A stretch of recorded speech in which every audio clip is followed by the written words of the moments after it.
Welcome, welcome.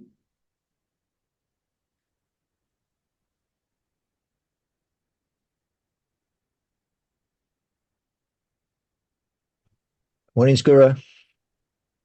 Morning, Frank. Morning.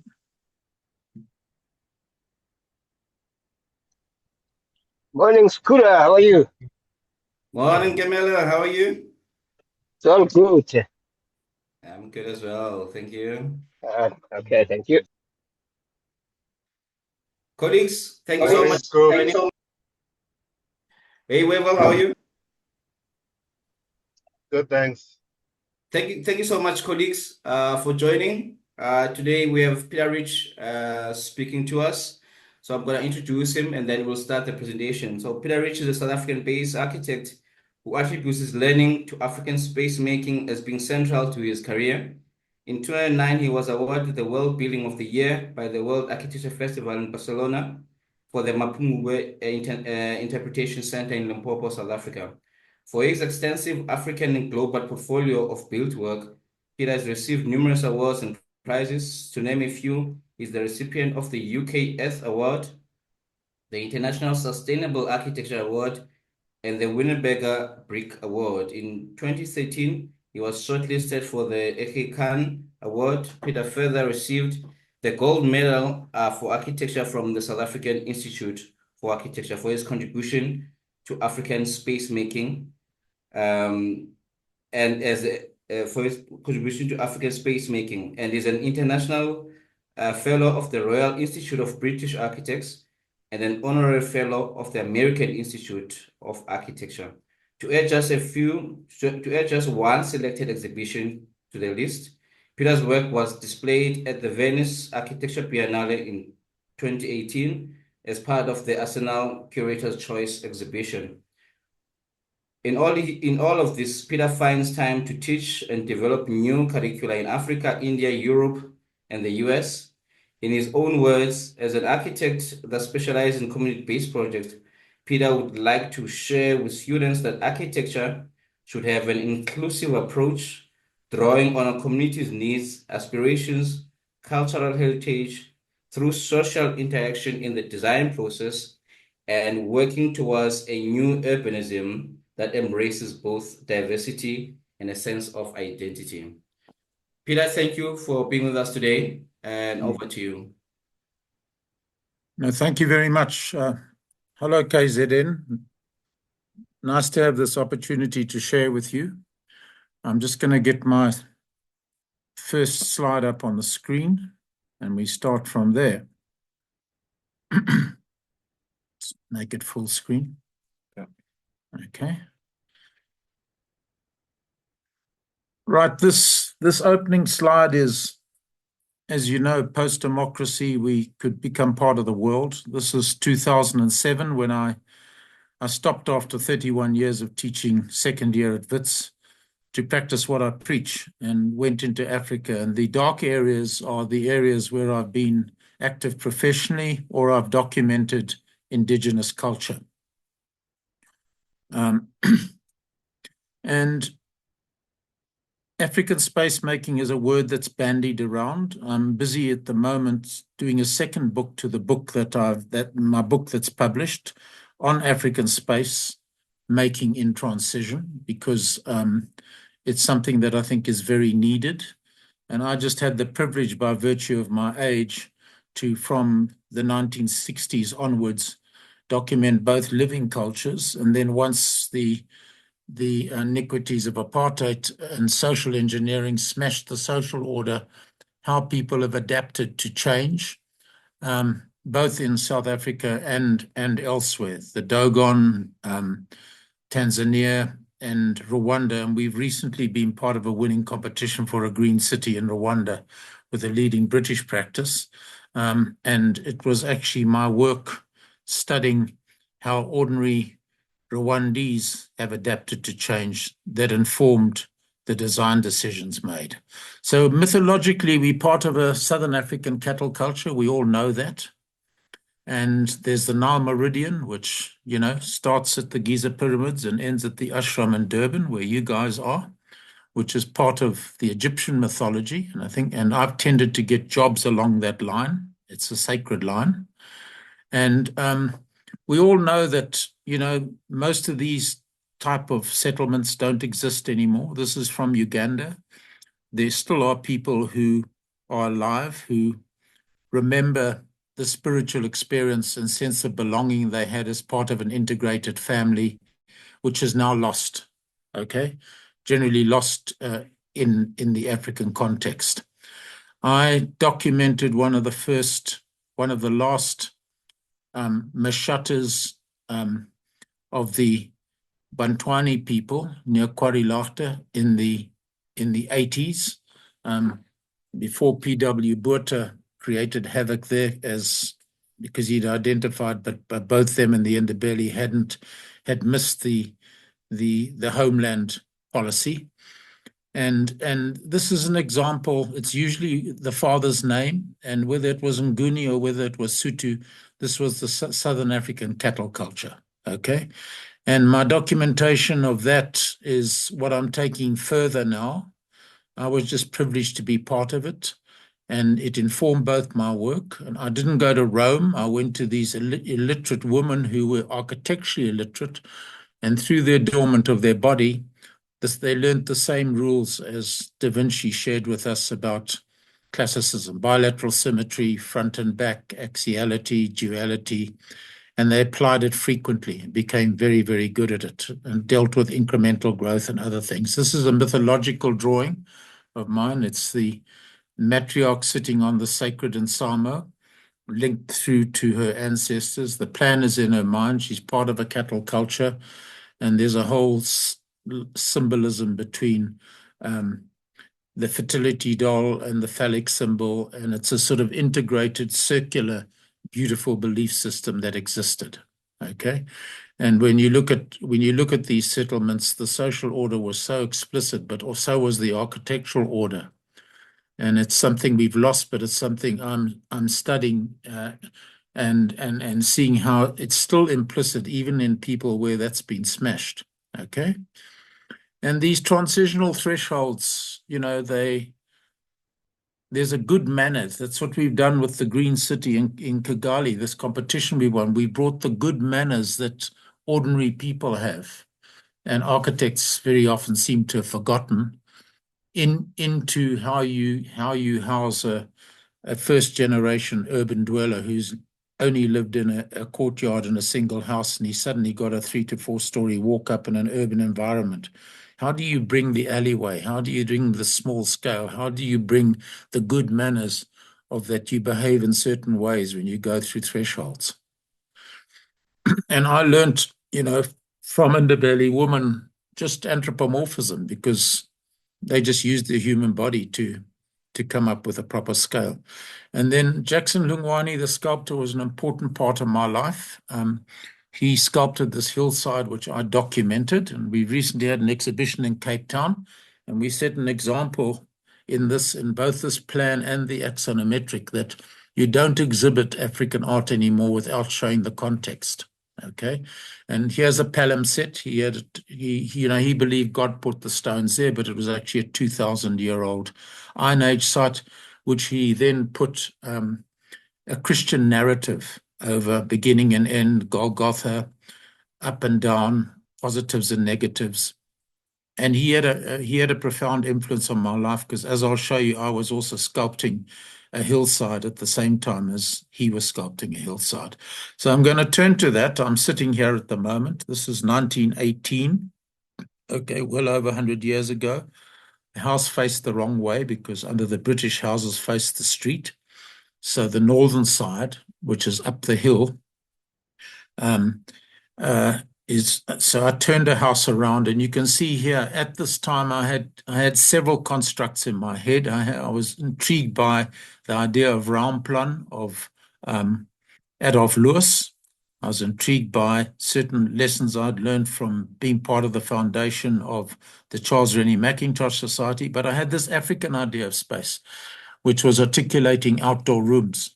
And you can see on the plan here, by actually putting a cottage in the old driveway and putting garages, you have a forecourt, you have an entrance court. You start suddenly making, because to an African, a house is not an object, okay?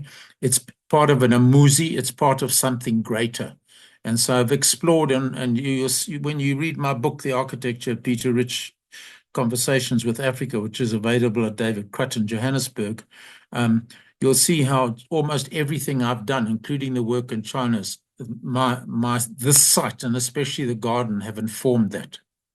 So there's the old plan, there's the new plan, starting to articulate outdoor space, starting to articulate interior space, and the idea of the implied diagonal, lessons learned from what I observed in the very architecturally articulate Ndebele, and I transferred it into that. Also want to make the point that vernacular architecture is not a static thing. It's evolving all the time.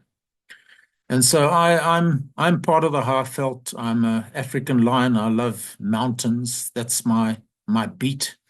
Okay. And this land, this place, and it's all in the book. This is the articulation of internal space, the importance of the soffit, the interlinking of space, the bringing of the inside outside, and the drawings that articulate that, and also the autobiography of assimilating ordinary furniture into one's home, and the interlink of one space with another space. When you're in the kitchen, you can see who's at the front door, it's the other side of the house, and then how you started doing that in terms of drawings. And then when you start looking at spatially, how you start playing with the construct of the void and changes of scale. Doshi, who after Pancha Girish was one of my major mentors and gurus, always asks you, where's the darkness in your architecture? Because darkness is important. It's where the sacred is. Okay. And there maybe is too much light in a lot of architecture. And then I've started to curate, this is my wife, I've started to curate artworks which deal with axiality, duality, asymmetry, floating, hanging, important part, and surrounding ourselves with just beautiful objects in our everyday life. I think one owes it to oneself. And up top are the Pancha Girish angels on a slippery cloud, which have become mobiles. So it's nice, when you get older and you've got the time, that you can start actually appointing these artworks. And then the house faces just due north, so I know when the sun comes through the western back door and goes right through the house that we're at a change of season. So we celebrate that, and we made aware of it, and we have a party. It's part and parcel of our lives, because we're told by the movement of the sun as it moves to the southern quadrant what's happening. And simple layering.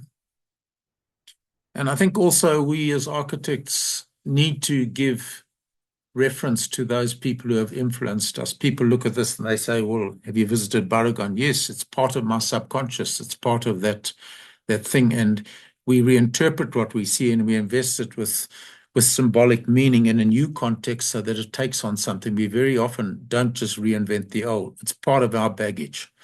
And the change of seasons, okay?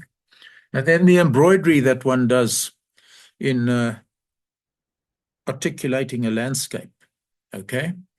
And in this particular quartzite situation. And the remarkable light, Lawrence Durrell wrote about the light in Greece. We've got a light in the Highveld. Although my younger son lives on North Beach, Durban, he keeps coming up here, especially in the winter months. And he gets up early, and in the late evening, he just marvels at the light that we have here in the Highveld. And I started to articulate the idea that a house is not a home unless it's a village in an African context. This is the umuzi. This is the greater area. It's not just the object of the house, it's the labyrinth. And I've started to actually create a whole world there where I've started to carve the landscape, just as Jackson was carving landscapes. And there's the yin and yang, which will appear in China later on. My Chinese client came here, and a lot of the ideas we've taken at a whole nother scale are happening there. Okay, and I taught him the idea, don't copy, You've got to learn and reinterpret from what you see and invest it with a new symbolic meaning, and it can become something else. And this is a drawing I did recently of what I've done between that series of wall buildings, which are cottages, which are a part of rent, and how I've articulated the spaces between the series of platforms which go up north, up the site. And we've done it as a roof plan. We've done the section through the main area where we hang out, and we've done the section through where you walk. So it is this pilgrimage route which now goes right to the top, and at the top of the site I can face India and speak to the goddess of architecture at Madurai. I can rotate on another axis and speak to friends in Europe or wherever, and I do that regularly.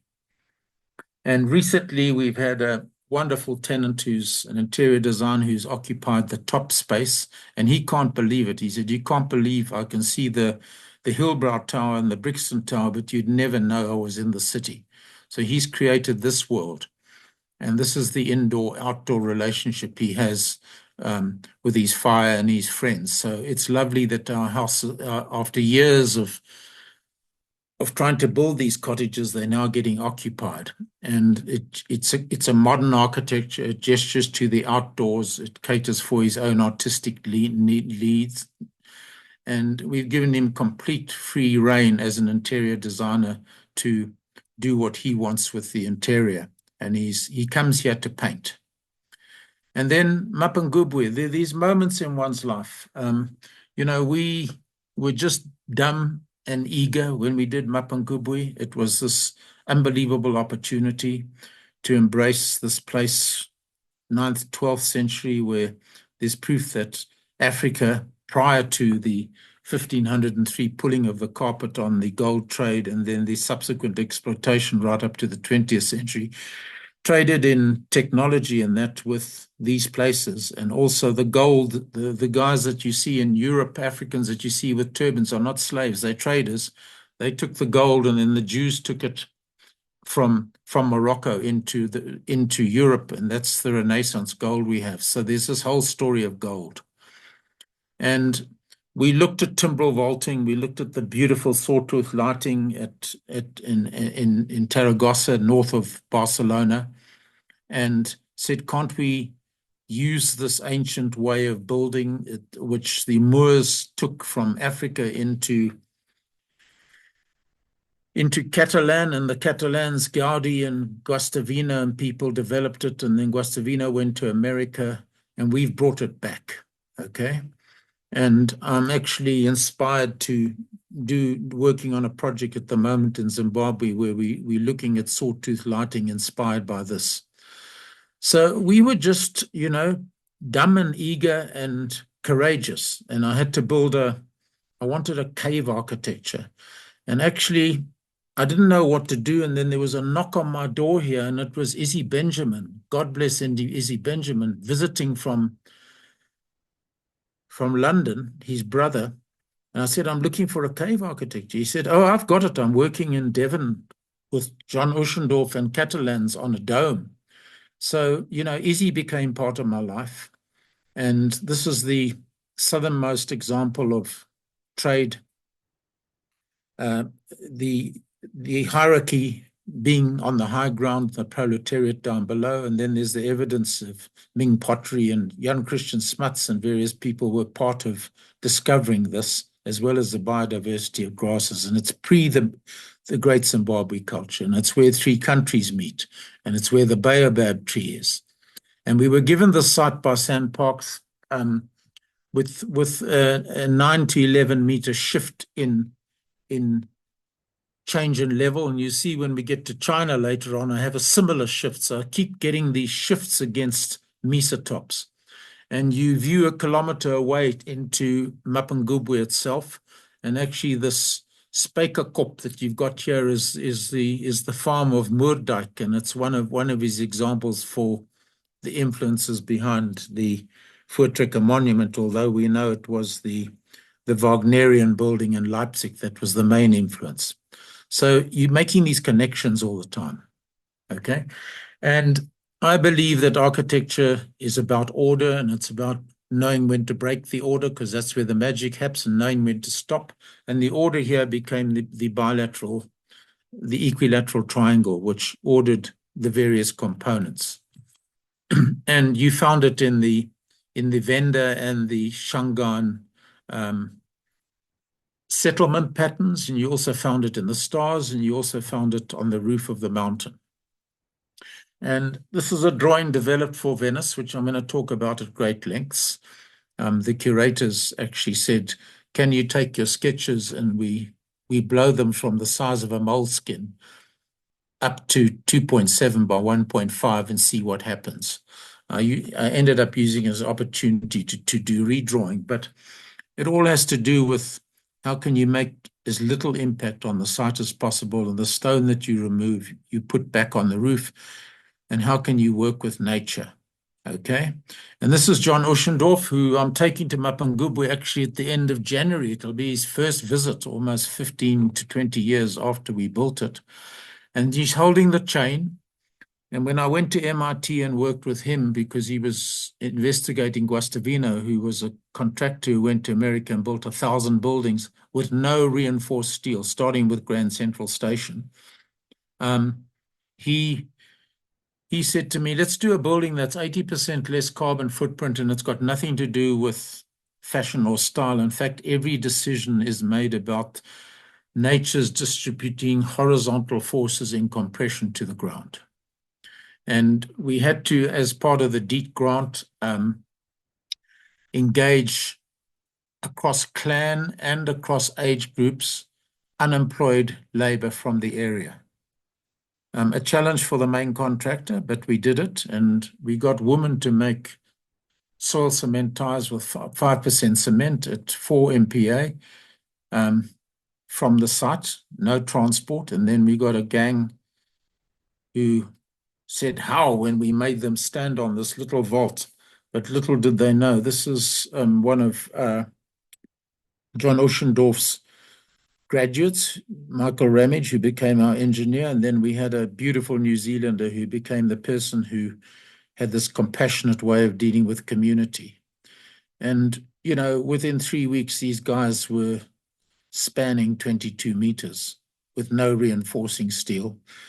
And we, through being dumb but eager and courageous, were doing what the world had forgotten to do. And actually, the architect of the Sagrada Familia said to me, you know, you're the first guy who's had the courage to bring us back in 2007 to realizing that we need to embrace this technology again.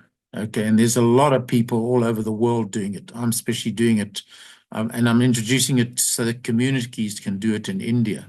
You started with one team on one side and another, and the one was better than the other, and they didn't quite meet.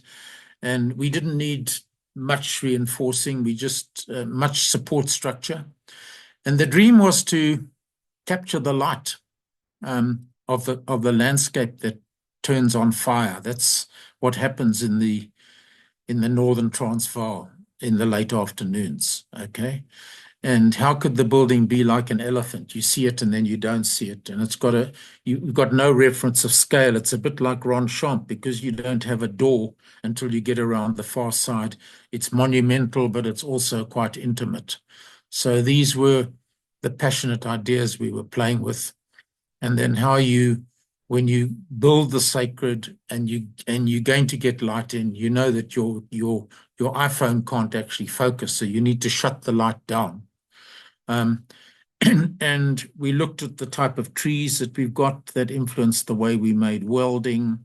And when it didn't meet, it was like that mendon and Zulu calabash, which is where the men becomes its own artwork. And the nice thing is when you make something that's handmade, it has a feeling of the ancient when you make it, which it wouldn't have if it was the highly glazed tile. And, you know, whereas the vault that was free outside was like the sail of a dhow, when you went inside it was the opposite. It was like it had gravitas and it was a carved out thing. And we just got goose pimples and we suddenly learned about light coming through clear glass as opposed to UV sheeting. And Heinrich Kammeyer sitting under this. And remember, I think his building he did with Norbert Rosendahl, which is the cathedral in Pietermaritzburg, is one of the top 10 outstanding buildings of South Africa. We tend to forget that. And there were two ingredients here. One was the cave and the other one was slatted light. And slatted light is the shadows that God give us. And it's so easy. If you put slatted light on a curvilinear form, it becomes magic. And how little light you need. It's a World Heritage landscape, so you can't have light. So if you do, you have a 15 or 40 watt globe, and it's all that's needed. And then we went to, I got a phone call. We went and won the Earth Award in London. And then I got a phone call from Prince Charles, and I thought it was my son's playing the fool with me, and virtually told him to go to hell. And then he explained, no, he actually was Prince Charles. And he said, could we in 14 days do a pavilion made from the soil of his garden on his land at Lansdowne House on the Mall? And we said, sure. And it was a case of a boer maak 'n plan. We got bicycles. We fired the project manager, and we got a young lady mason, and we just did it, okay, because it was this fantastic opportunity. And 14 days, yeah, fabulous. And we had to be ingenious because the formwork, we just got someone who was in the theater business and made stage sets, and we sent them a digital file and got cracking. And it was interesting because Prince Charles actually wanted the rusticness of the ooze. He didn't want the slickness, and he also wanted the slats. So we got cherry blossom. And everything was made, including was made from the blocks that went between the making of the tiles. And that became the exhibition. So it was entirely sustainable. And just about every celebrity came and had their pictures taken.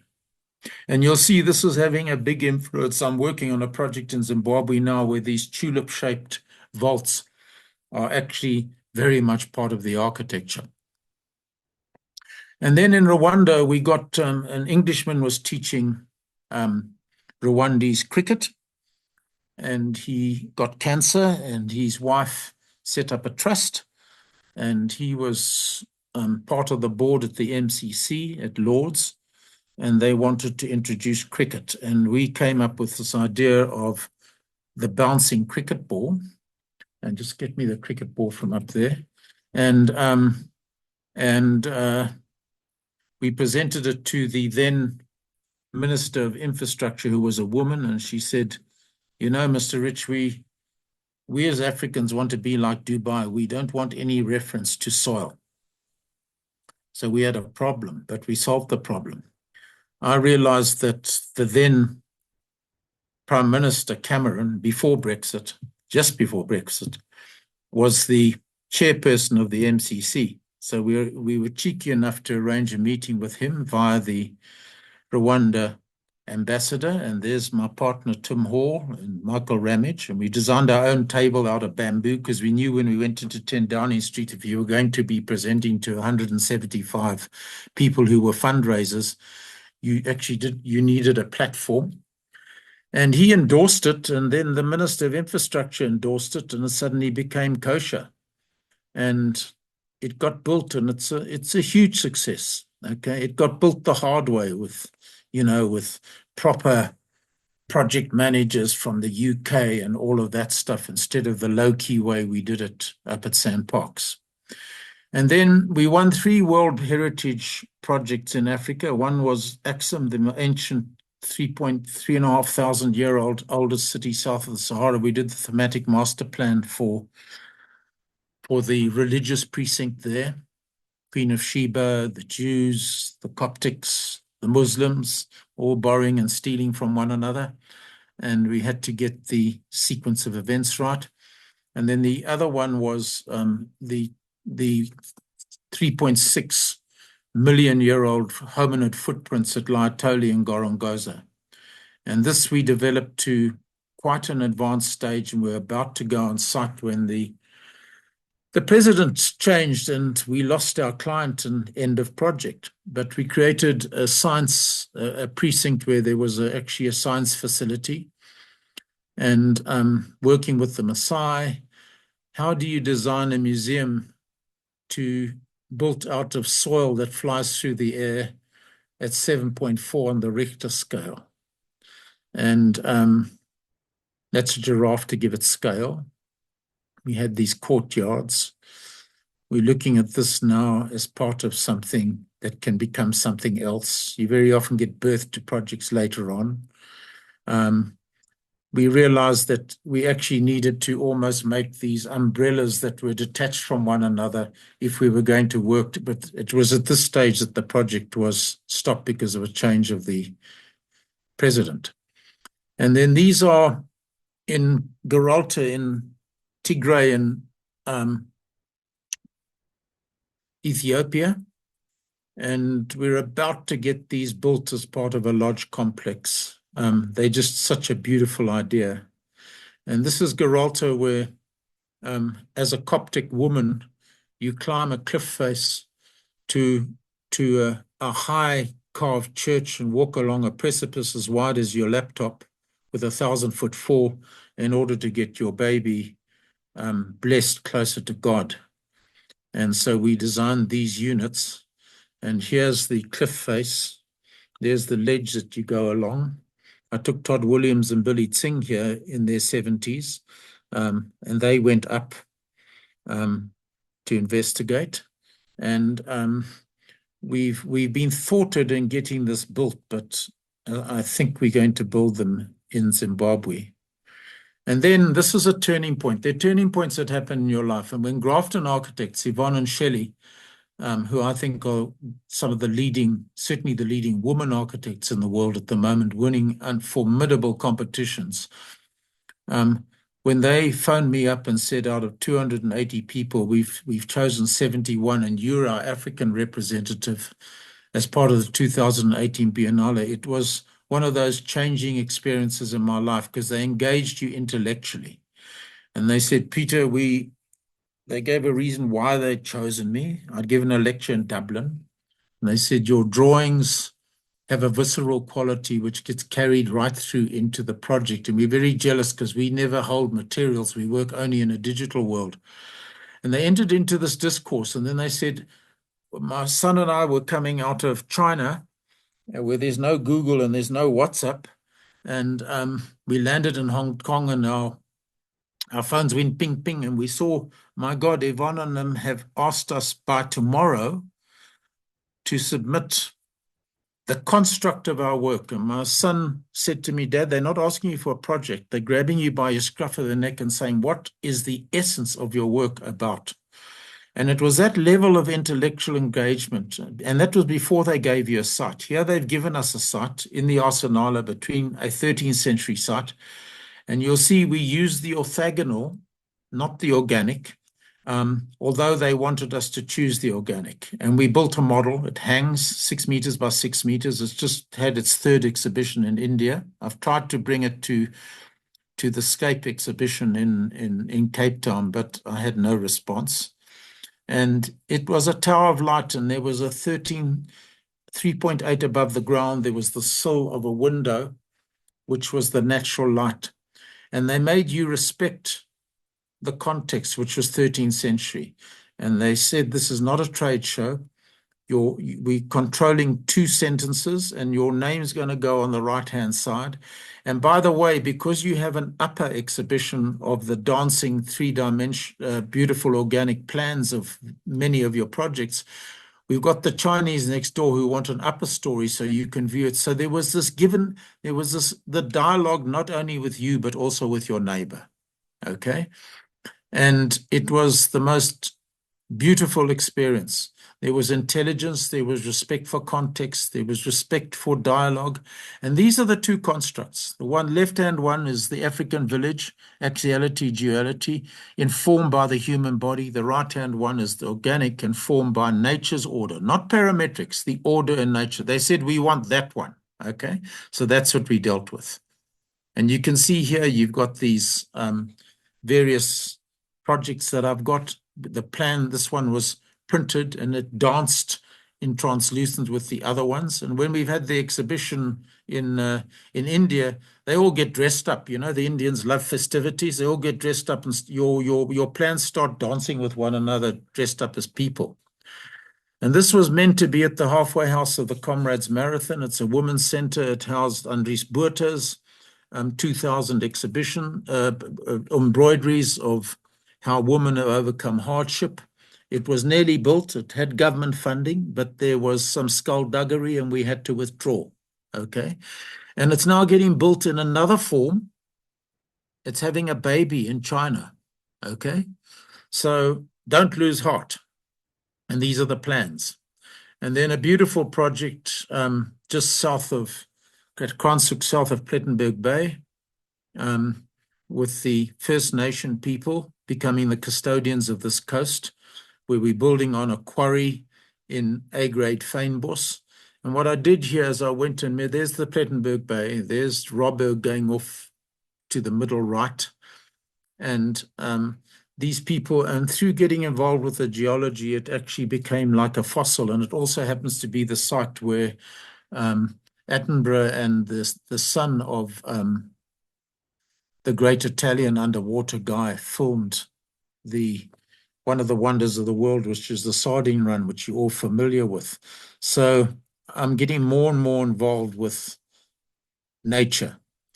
And then we jump in the middle of all of this, a billionaire, American billionaire, who's most unusually is born and bred in Afghanistan, told America why you can never, even as a superpower, win a war. Have you ever looked into Afghan's eyes? A mountain man. And he chose me to be the architect of an interior outside of Chicago. And his brief to me was that I've got people like the head of Walmart who comes to my office in his sneakers and his jeans and a t-shirt. He doesn't come in his suit like they do at JP Morgan downstairs. And I want an architecture that you can eat, you can taste, and you can smell. And Americans don't know how to do that. So we reinvented, when you came out of the corporate interior of the office, he hated office culture. He hated office furniture. He said it's over-designed, it's in your face. He hated the vertical blinds. He hates those ceilings with lights you get in offices. He said, why can't it be like that favorite pair of old leather boot I want to put on? So the brief was, it needs to be like the Dirty Dozen in a startup business in a garage. And it was killed FR2. And this is the building. And he said, I have to be in a corporate environment, but I don't want my environment to be corporate. I hate it. So we went to his farm, and these are my drawings. We found trees that had been struck by lightning. We had the trees removed, and someone down in the Mississippi cut it up and then joined it together so it could float over a water feature, which you see here. We grew vines that could actually hang down so that the afternoon prairie sun could be across the space. He flew an Avanti jet, so we actually took the thing out and we made these vaults that actually flew like a flock of birds. He supported non-Gucci at one stage, so we actually made a pond that it reflected in. And then there over the other pond are all of his heroes, Johnny Cash and Walt Disney. The ones that had passed were reflected in water. So he had this exceptional client. And then we went and found a beetle kill forest that Americans throw away or use as packaging. And it had been burnt, so it was like fossils. So we made it out of that. And so suddenly you get involved in interior. And where we used, he didn't want Corten steel. He said it's too regular. You know, I want it left out in the sun. I want it left out in the rain. People can urinate on it. They can do what they want. I want it to tell a story, and I don't want a boardroom table. If there is a boardroom, it needs to be a plank that's come down the Tugela River, and it's got a story to tell. And he gave me the beautiful analogy. I don't want this designer whiner coffee table, which is glass, and it might have been designed by Noguchi, and it might be great, but I've got a 1.4 by 1.4 ottoman at home, which has got old and goony leather on it that's worn. I can put my feet on it, My grandchildren can play on it, and I can put the coffee table. Now that's what I want, okay? And it made me realize how pretentious we can be, especially as interior designers, so often. And we learned from Herzog and de Mirian a whole proportioning system that we designed these edicules of space. And he said, I want it to be like you in a casita in Mexico, you're walking down the street, and the conversations happen in these little coffee spaces. That's where the real ingenuity is. And we learned that the minimum wage was $150 per hour, and it was trade union governed. But between the hours of 2 and 5, the law didn't apply. So we went to a farmer's son, and we made these in situ. Again, a boer maak 'n plan, and that's what we did. Okay, and it was just a beautiful, beautiful job. And then I've had a young Indian who's followed in my footsteps, and I connected with him because he was starting to fail. What he was doing was taking timber vaulting into a tensile situation, especially where it met the ground and it was collapsing. So I took him under my wing. And at a very crucial stage of his career, he had a beautiful client and a beautiful site. And unfortunately, his wife of 42 passed away. And as part of mourning, I said, why don't you, as a gesture to your wife who's passed, actually put all your energy in? I will help guide you into building this beautiful dining room.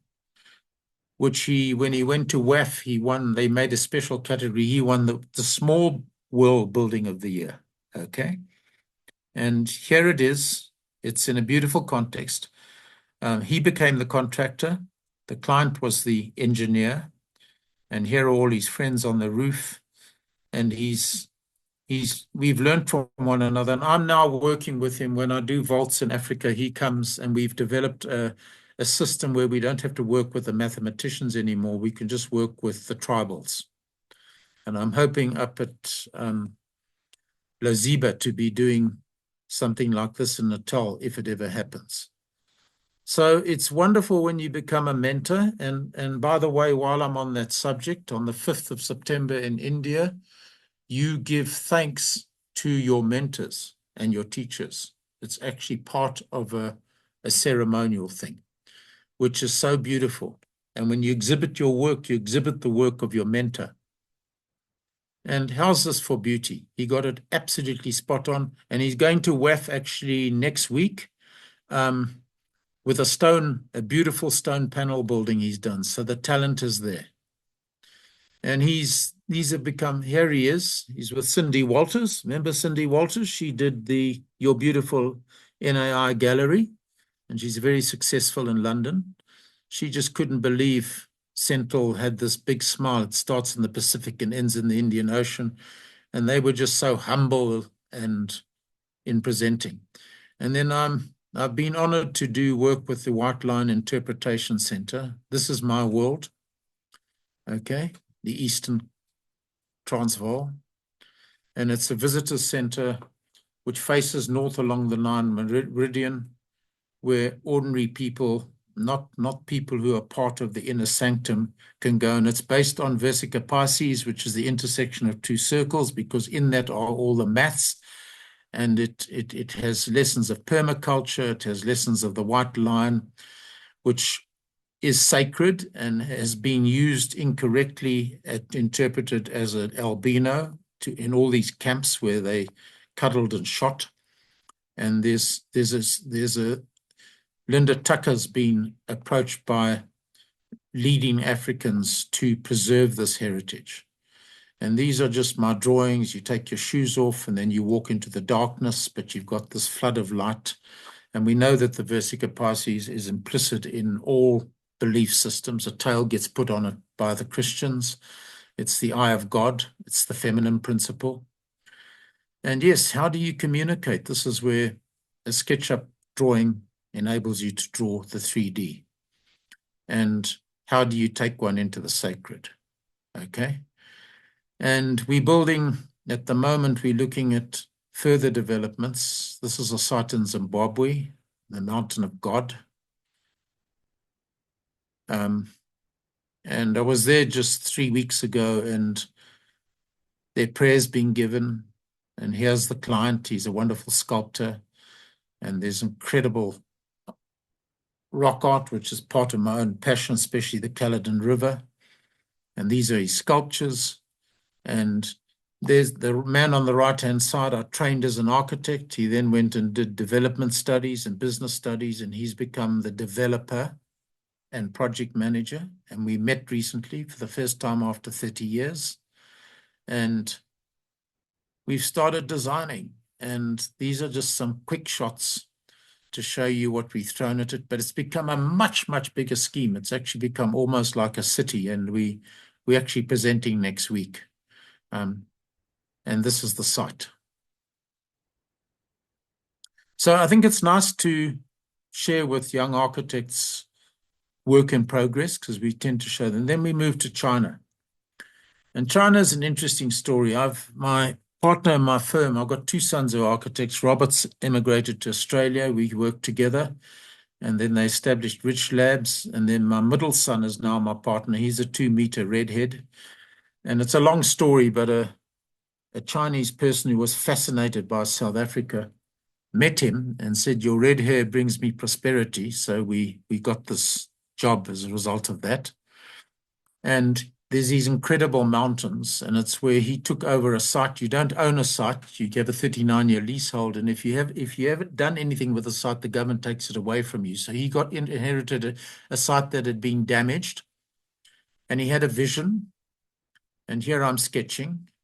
And these are my sketches. They became very Chinese. And I realized that although he makes padded jackets for the top Russian and Italian market in the world, winter jackets, that he did this very Zen staircase. Right?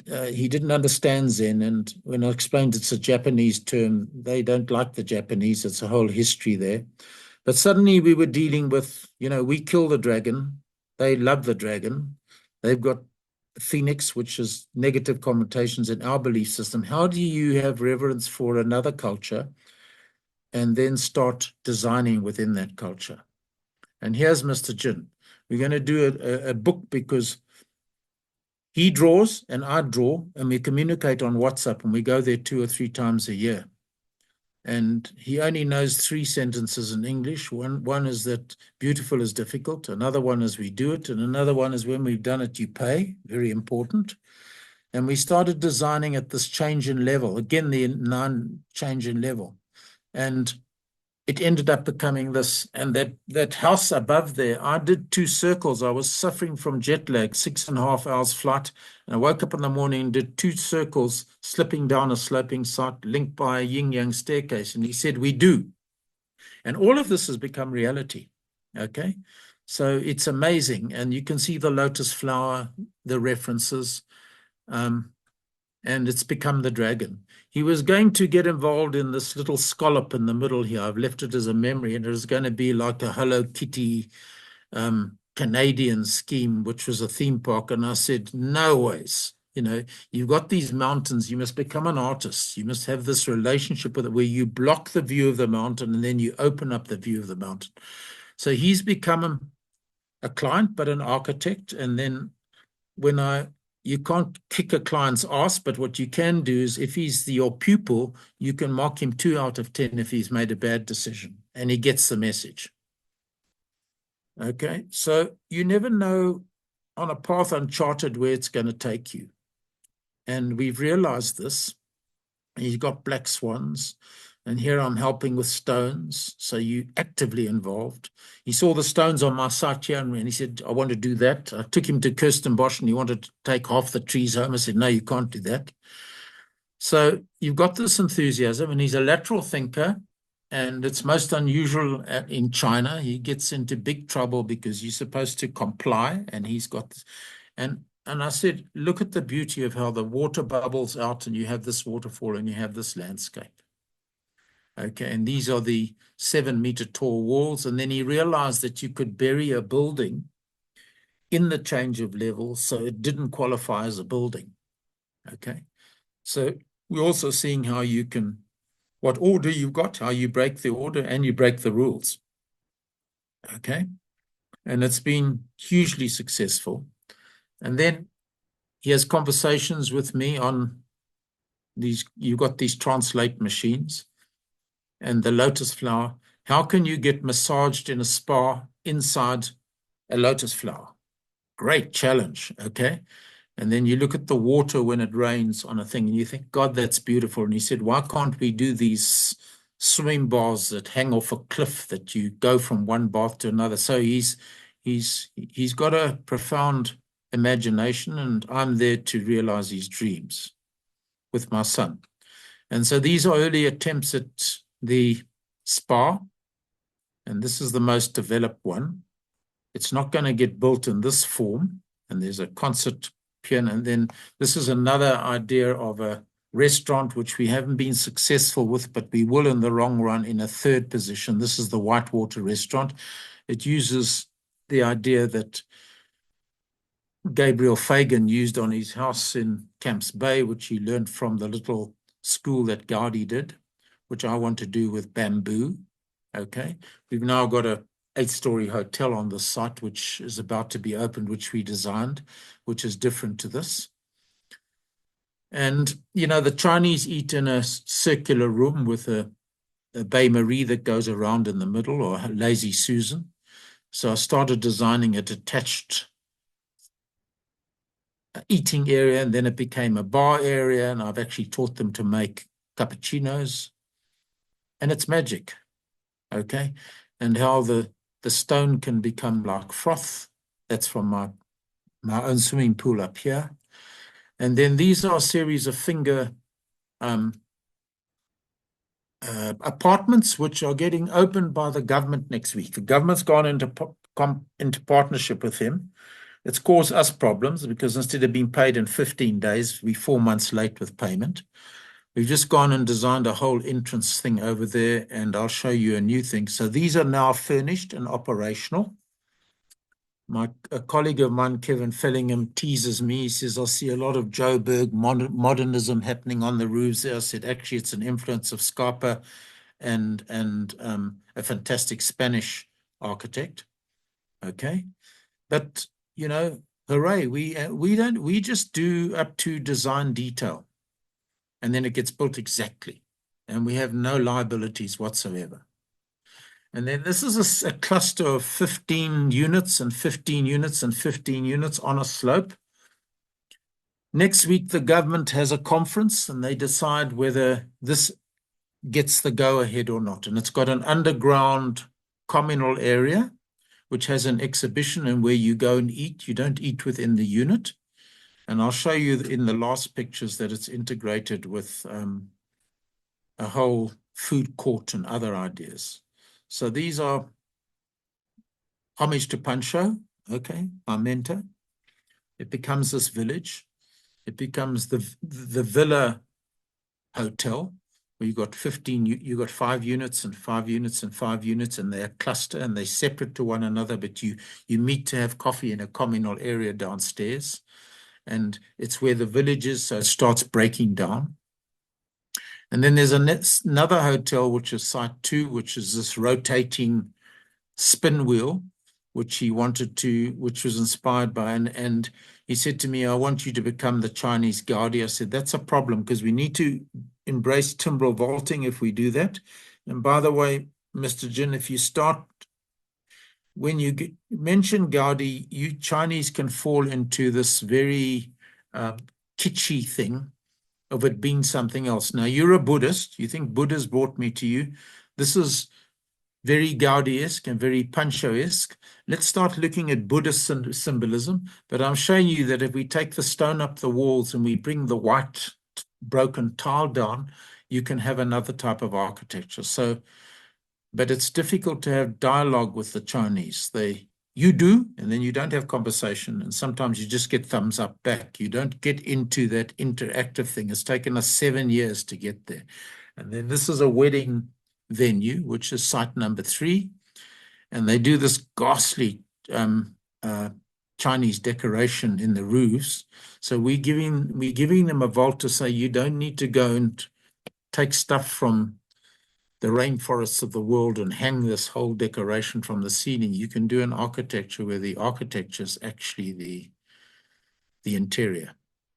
And then we've got into Feng Shui, we've got into the energy spot, we've got into all of this, and this has influenced the Western Gateway. There are those units up there that I showed you just now. There's the other thing. Here are the units onto the river that are going to get opened.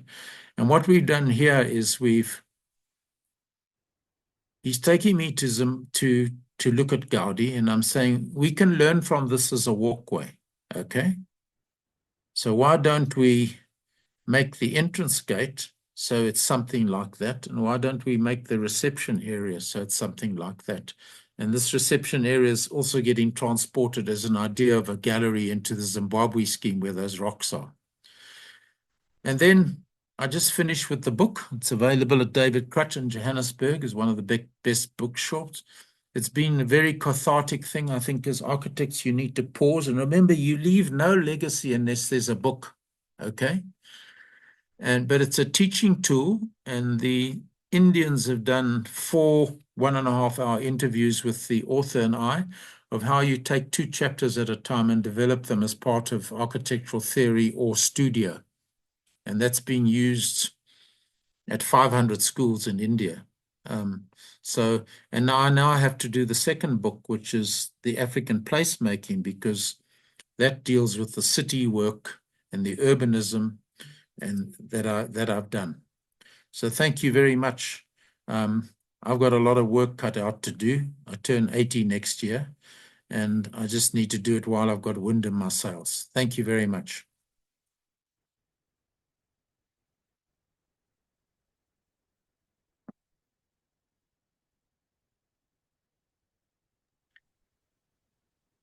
Thank you, Peter. Sorry, I was trying to unmute myself there. Thank you so much. What a fantastic lecture this morning, and the volume of work. Thank you so much for that.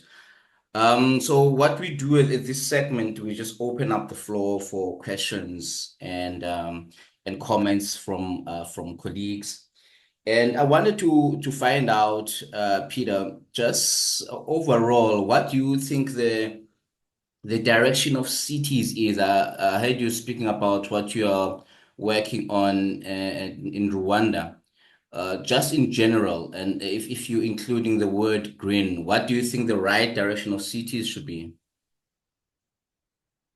Well, look, we tried it there. It was Field and Clegg and Bradley, who are Sterling Award winners.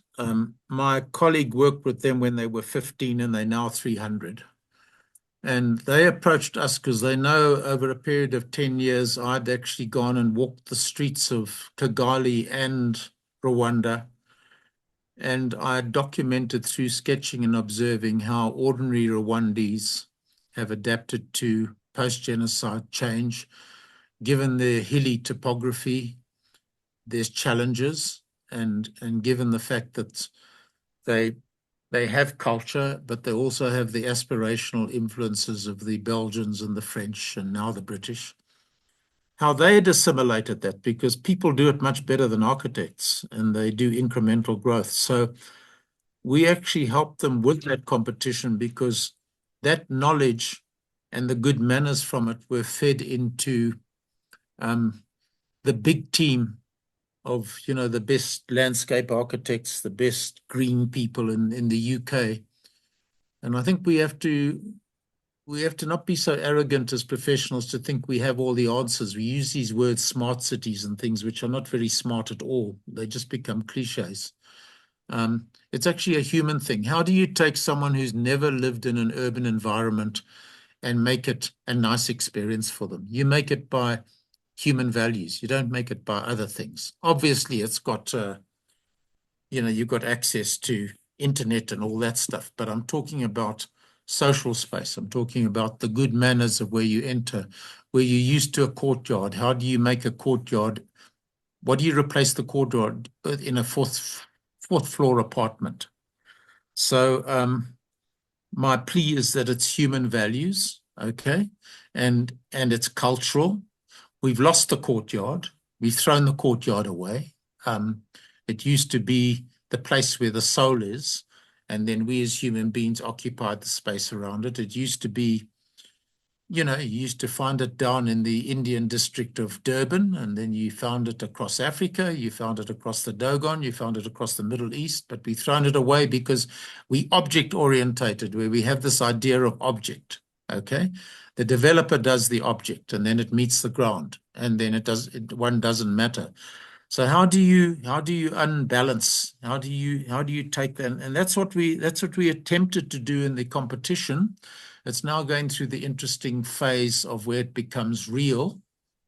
And the challenge, of course, in Rwanda is that you've got a slope at 1 and 4 and 1 and 5. That's where you've got to build because the wetlands are in the base of the hill. So how do you, on the upside of a road that's running along the contours, do a house where you don't do a 3.5 meter retaining wall? It actually sits, and I've learned a lot of my lessons from India. And I mean, India's been urbanized for 8,000 years. So that's where I find a lot of the answers. So I don't know if I've answered your question. Okay. Yeah, no, absolutely, Peter. Thank you so much. Yeah. Okay, Mike, Mike, you've got your hands up. Mike, and then Ken.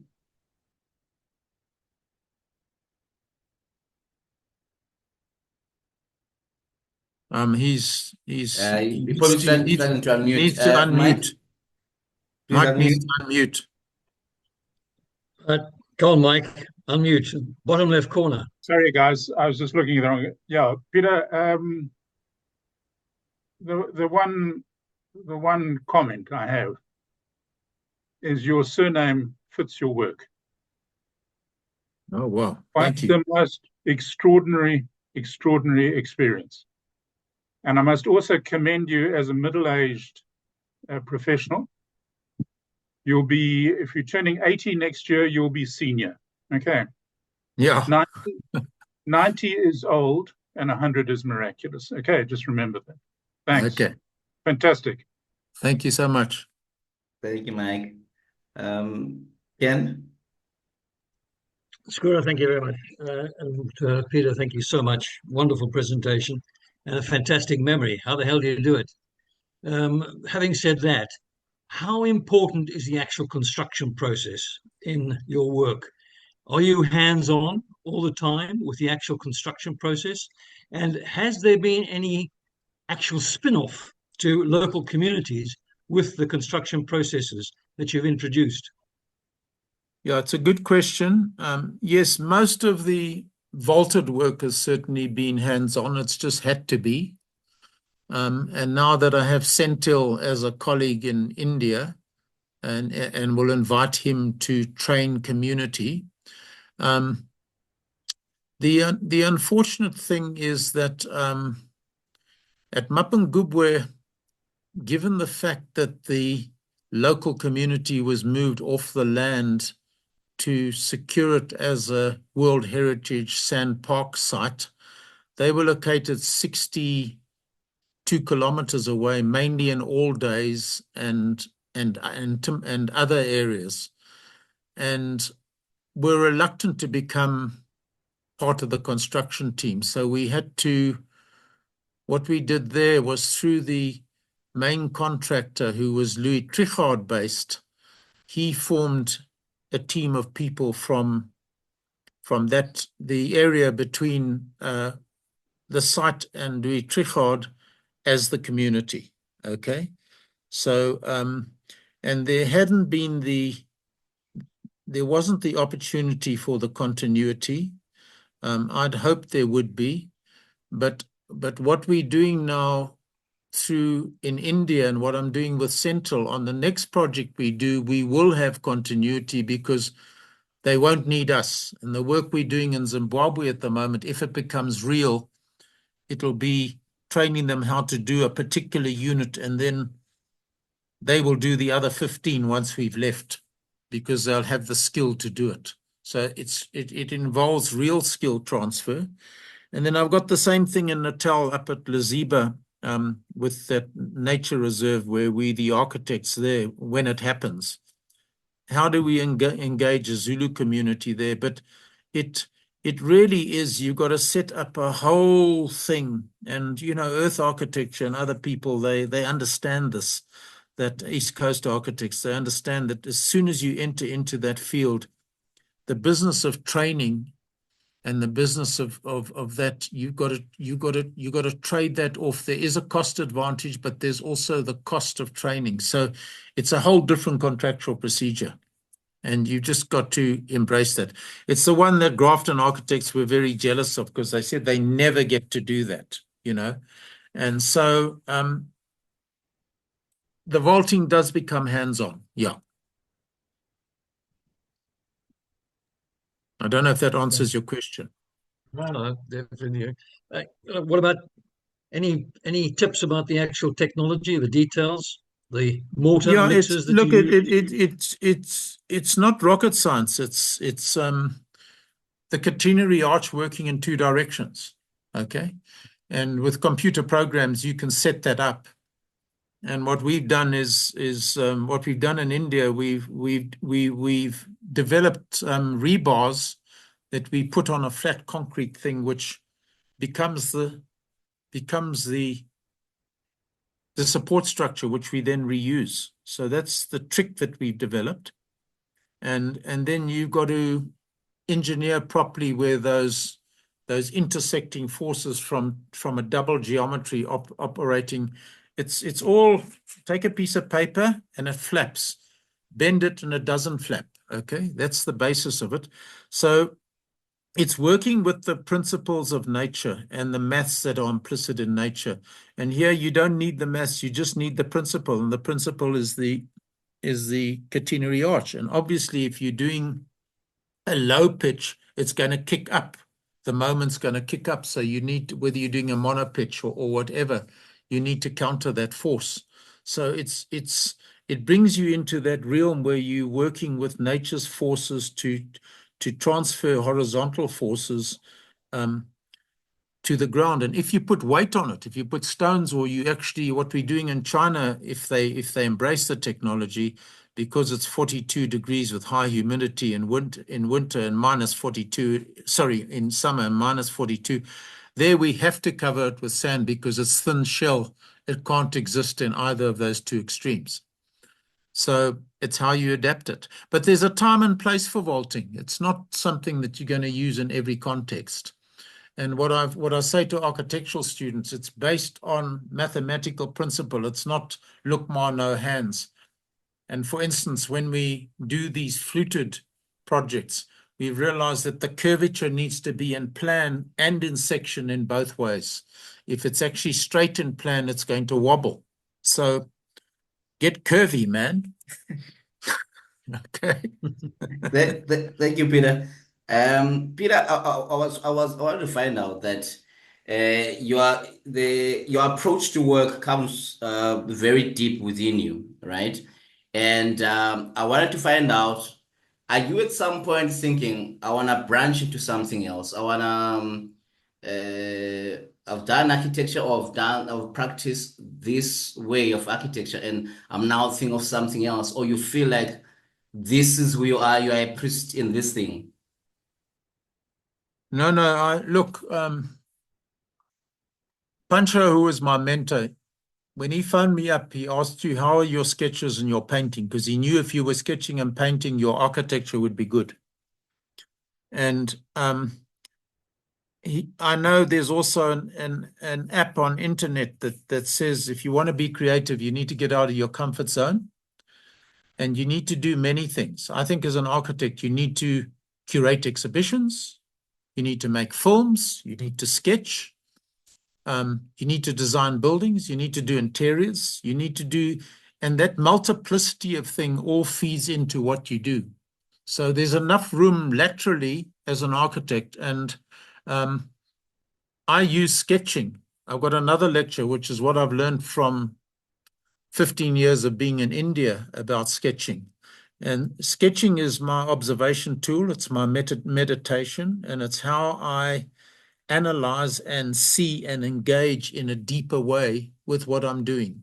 It's actually what results in the richness that was spoken about by a colleague earlier. So that's how I enrich myself. I immerse myself in a situation, and through drawing, I observe the coincidental, the ordinary, and the spiritual dimension, and it in turn enriches me because I become, my autobiography of who I am becomes richer. Okay. Lovely. Thank you. Take up Peter. sketching. When I come to Durban, I'll take you sketching. Okay. Yeah, let's do that. Yeah, let's do that. Any other comments? Any other questions from the floor? I think everybody's absolutely full from that. That was great. Peter, thank you so much for taking your time this morning. We appreciate you taking time and giving us this lecture. Would you have any last words to share with us? Yeah, just be curious.